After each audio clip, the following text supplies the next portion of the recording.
So, for many of us on the path, and whenever I say the path, that's usually for short, people that's into spiritual processes, certain spiritual disciplines and such. We just say the path. You know, there are many paths, but just clarifying that. So many of us on the path, we still have old impressions in us, old impressions of negativity, anxieties, addictive tendencies, compulsions, right?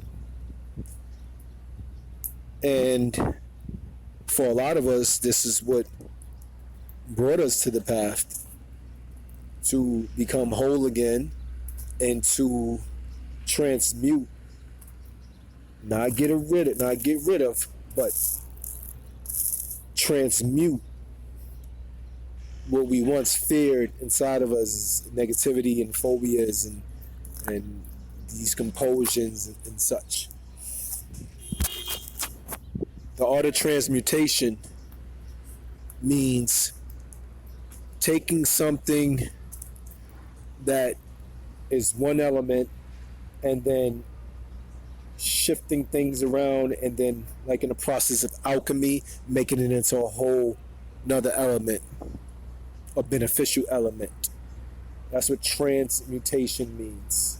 It's similar to transformation.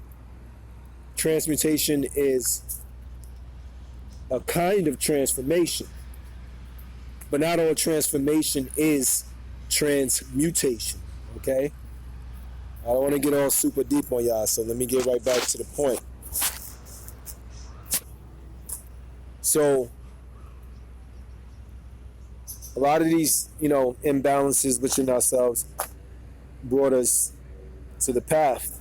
And some of us been on the path for 3 years, 5 years, 10 years, 12 years, right? And we still don't feel that ultimate satisfaction and relief, alleviation, and liberation from the negativity that we feel we've been polluted by, right? So then what happens is, what makes it worse is putting being free sometime way in the future, like one day I'm going to be liberated and free and healed and clear. Whenever you speak in that way, or you put something so, far into the future like that, it becomes elusive. And that's almost with everything. Oh, one day I'll be free. So you keep, one of the main reasons why you do your spiritual practices is dreaming about that day when you'll be finally free. And it never works that way. You may get benefits, a lot of benefits. So some months of clarity, some months still feeling the darkness of the storm, things that's not really, because you can't put a timeline on it, and you can't push what's considered your darkness. You can't push it away, because the darkness within you is synonymous with what they call the shadow self. And what is a shadow? Shadow is something in the way of full light, usually a few feet on the floor. So what are those things in yourself that's blocking the light from God or your soul to just shine right through you, like you're translucent? That's how you should visualize becoming almost like you're on this plane, but you're almost like etheric, like kind of like see-through. Not in a bad way, like, oh, I see through you, but a transparency, a translucentness, like where light just shines right through you. No obstructions and blockages and knots in this part of your body or anybody, knots and dark globs and things that's stuck blocking that light. not to take it off topic, but there's certain shamans, certain Native American shamans or African shamans or whatever, where they can look inside people's bodies with like their third eye and see cobweb looking things and blotches of blobs of dark matter and stuff all in people's bodies. So picture that, right? So idea is you want to become light and free. I keep sidetracking, but all of this is still aligned with, just being on the path and trying to clear and become the highest version of yourself. It's all aligned anyway. It's all good stuff. But I'm about to send this point home. Okay? Now, if you're dealing with compulsions, addictive tendencies, right? This is a huge thing for many people. If you're dealing with that, all right, and sometimes it just gets the best. You for years, you was entertaining that particular thing. Then you get the willpower that you're without it, and then sometimes you indulge. Sometimes moderation. Yes, no.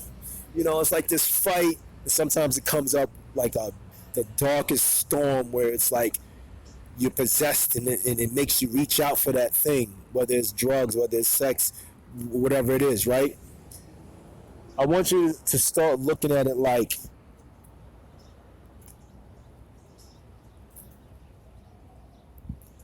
how can I say this? Like, stop putting resistance towards it. Even though it's an addiction or a compulsion, you admit, okay, there's a synthetic aspect of myself that has a liking toward this thing, okay, but I know that it's not the real me. That's the stance that you have to take.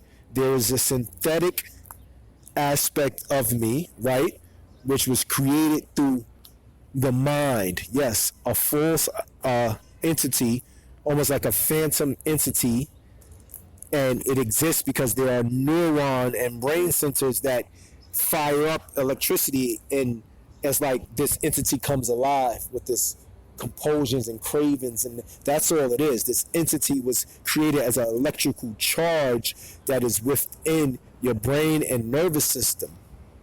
So if a shaman can kind of look at what's happening when somebody's in an addictive phase, they'll probably actually see like some electric translucent astral looking being inside of you or hovering around you or something in your aura, right? With like static, not static, but like kind of like flickering, because it's a phantom being. It's not a real. It's not. It doesn't come from those abodes of bliss and pure consciousness and love. It's not an entity created out of that. I believe that we could create all kinds of synthetic entities that become a body within us. Think of a schizophrenic. Some people got 14 different beings. Most people got about 3 or 4. You act a certain way around your family. When you're in your work field, sometimes you act a certain way, and then you act another way with your girlfriend. You act a certain way when you're by yourself. So we have other. Everybody has multiple manifestations, okay? Which is, like I said, is all about the neurons and the charge in your nervous system and how long you've been entertaining this entity. All right? Then there's a way to starve this entity so that those neurons die and they wither away. The potential for that, when you do that, okay, I don't want to get too far ahead, there's always the potential that it can grow again. It's almost like you got a little seed. You water it. It's like a tree, like a tiny little tree coming out of the ground. Then you starve it, and then it seems like it dies. But if you start watering it again, it can always like grow again. So understand when you have certain compulsions and or anxieties and negativity, certain things, they always will remain in this dormant sleep state once you do the work to deaden those neurons and deaden that phantom entity within your nervous system. Okay, now how can I say this? This is the point that I'm gonna drive home. I know I said that before, but I'm gonna do it now. Now, I know how annoying this can be. I dealt with this. I deal with this in extreme ways that it's just certain compulsive tendencies that come up, man. And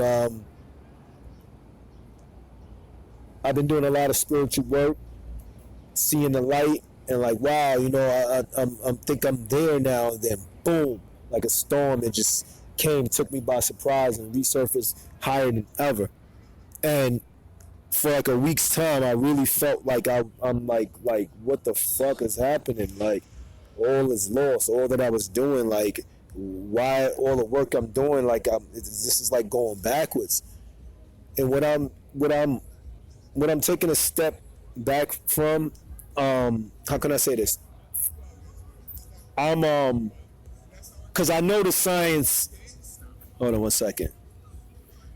I know the science of transmutation, that on the other side of this, this really means that if I hold strong, refrain from that, it's an urge that's trying to make me reach out and do something compulsive that I had an addictive kind of tendency to.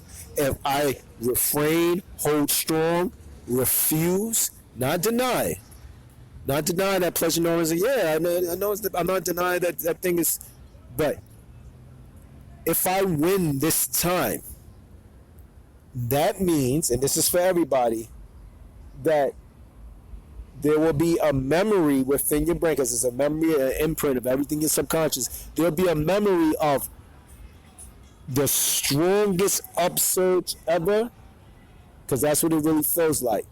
The strongest upsurge ever. And then I held steadfast, strong, refrain.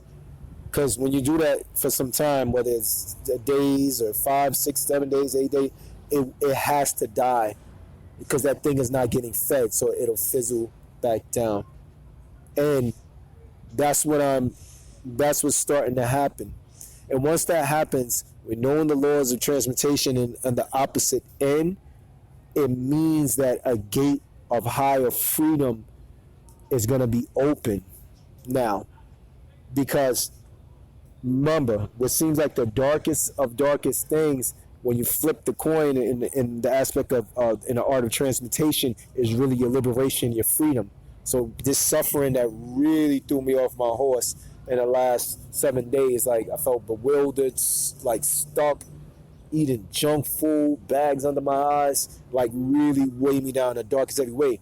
Like all the spiritual work I've been putting in, you mean to tell me like the universe is like cruel like that? Like, no, it don't mean shit. No, it's not that. I know that it means that the highest level of that dark energy is being uplifted more, to feel more, to stay with more, to transmute more. Okay? So that's all it means, and I have faith that that's what it means. And I want to tell everybody else, to don't give up, okay? And understand, as much as it feels like it sucks, like why the laws of this universe gotta be like that and all this like opposite theory of the other side of the coin, transmutation, it just is. Stay strong, don't give up, and trust me, the light on the other side of the tunnel is soon to come if you're in a space like I said that I've been in the last 7 days, all right? All right, so leave your comments, y'all. I really appreciate it. Subscribe. And be well. And remember to love yourself beyond anything.